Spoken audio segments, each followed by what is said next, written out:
5-6 दिवसापासून आपल्या या श्री क्षेत्र कानिफनाथ महाराजांच्या मंदिराच्या प्रांगणामध्ये सेवा करते आहेत. त्यामध्ये गोड अशी मृदुंगाची 7 चंच आहे.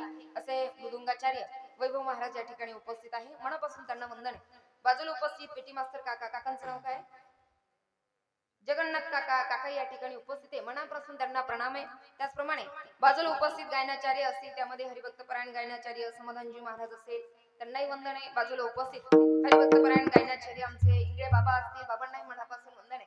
बाजूला गोड चाल ज्यांनी गायली असे हरिभक्तपरायण दत्तू महाराज या ठिकाणी उपस्थित आहे. त्यांनाही मनापासून वंदन आहे. बाजूला उपस्थित इकडे गायनाचार्य इकडे भाऊसाहेब महाराज या ठिकाणी उपस्थित आहे. मनापासून त्यांनाही वंदन आहे. त्याचप्रमाणे पहारेकरीस, त्याचप्रमाणे बाजूला उपस्थित आमच्या मावशी ताई आई काय असेल त्या पदव्या कमी पडणार आहेत, कारण तुम्ही विण्याची साथ संगत करत आहात. नसता तुम्ही विना घेतला तर विना घेऊन कीर्तन करावं लागलं असतं, कारण विनाही बराच जड आहे की नाही. आणि पदर पडला तर पडू द्या, फक्त विना त्या ठिकाणी सांभाळा, एवढं करा, काही हरकत नाहीये. आज थोडी क्षमा आहे. आज आपल्या कन्हैयाचा जन्मदिवस आहे आणि आज काही नाही, सगळे आनंदात विभोर झाले ना. आनंदात विभोर होत असताना देहाचं काय होतं?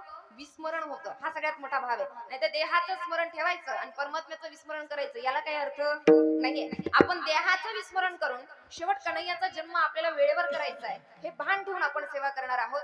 मनापासून ताईंनाही मनापासून त्या ठिकाणी वंदन आहे. त्याचप्रमाणे उत्कृष्ट अशी sound system Kanifnath sound system Daregaonkar, त्यांनाही मनापासून त्या ठिकाणी वंदन आहे.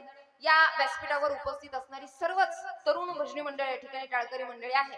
तरुण मंडळींना सुद्धा मनापासून, ज्येष्ठ टाळकरी मंडळी तुम्हालाही वंदन आहे. बालगोपाल मंडळी तुम्हालाही त्या ठिकाणी वंदन आहे. त्याचप्रमाणे गावातील असेल किंवा पंचकृषीत असेल, बाहेरून आलेली असेल, सर्व ज्येष्ठ टाळकरी मंडळी या ठिकाणी उपस्थित आहे. ज्येष्ठ टाळकरी मंडळींना सुद्धा मनापासून त्या ठिकाणी वंदन आहे. समोर उपस्थित अधिकारी, ज्येष्ठ श्रेष्ठ, वयाने, ज्ञानाने, अनुभवाने ज्येष्ठ श्रेष्ठ मंडळी आपण उपस्थित आहात. महिला मंडळ असेल, पुरुष मंडळी असेल, मागे पुढे पाहणारे असेल, पाण्याला फुगे लावणारे, दोरे लावणारे असेल, सगळे काही करणारे असेल, सगळ्यांना वंदन.